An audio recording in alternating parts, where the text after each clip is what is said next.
السلام علیکم، عید مبارک، کل عام وانتم بخیر۔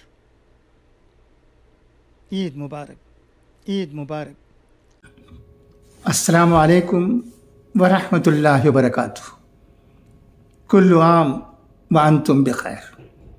آج یہاں اٹلانٹا میں عید الفطر منائی جاتی ہے اور کل انشاءاللہ ہمارے وطن عزیز ہندوستان میں عید الفطر منائی جائے گی۔ میں یہاں سے تمام رشتہ داروں کو، دوست احباب کو اور دیگر تمام لوگوں کو عید الفطر بہت بہت مبارک ہو کہنے میں بڑی خوشی محسوس کر رہا ہوں۔ الحمدللہ، رمضان المبارک کے برکتوں اور رحمتوں والے مہینے میں روزے رکھنے کے بعد، عبادتیں کرنے کے بعد اور دیگر کاموں میں بھی مشغول رہنے کے بعد اللہ تبارک و تعالیٰ کی طرف سے ہمیں ایک عید نصیب ہوئی ہے۔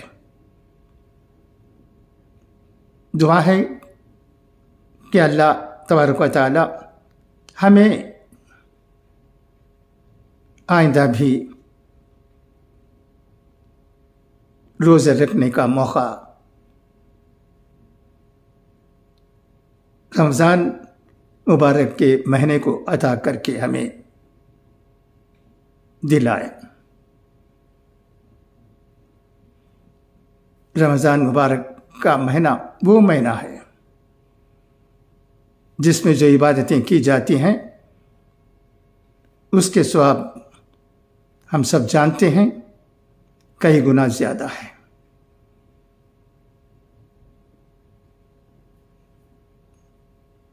اب آئیے حضور اکرم صلی اللہ علیہ وسلم کو عید کے موقع پر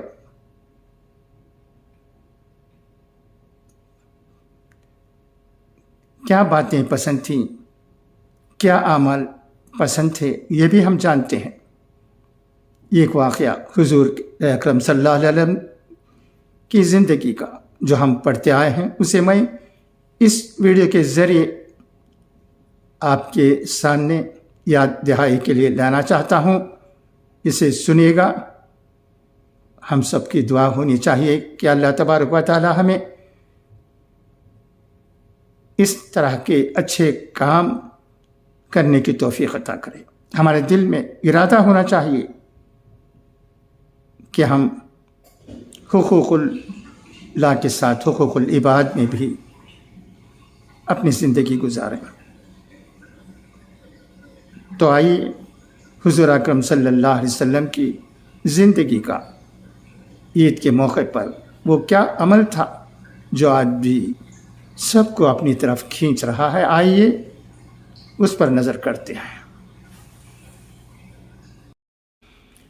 عید کی حقیقی خوشی کیا ہے؟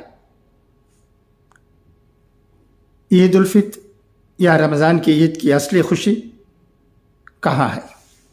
عید الفطر یا رمضان کی عید شوال مہینے کا چاند نظر آنے پر رمضان مہینے بھر کے روزے رہنے کے بعد خدا کا شکر ادا کرنے کے دن کے طور پر منائی جاتی ہے۔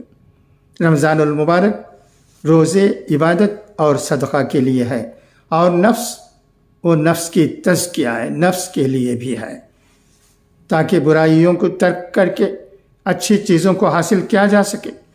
قرآن پاک کہتا ہے کہ تم پر روزے فرض کیے گئے ہیں جیسا کہ تم سے پہلے لوگوں پر فرض کیے گئے تھے، تاکہ تم پرہیزگاری اختیار کرو۔ روزہ لوگوں کو اکٹھا کرتا ہے اور ان کے درمیان دوستی کا جذبہ پیدا کرتا ہے۔ یہ ان میں حسن سلوک، نیک انسان بننے اور غصہ، لالچ، بغض جیسی برائیوں کو ختم کر کے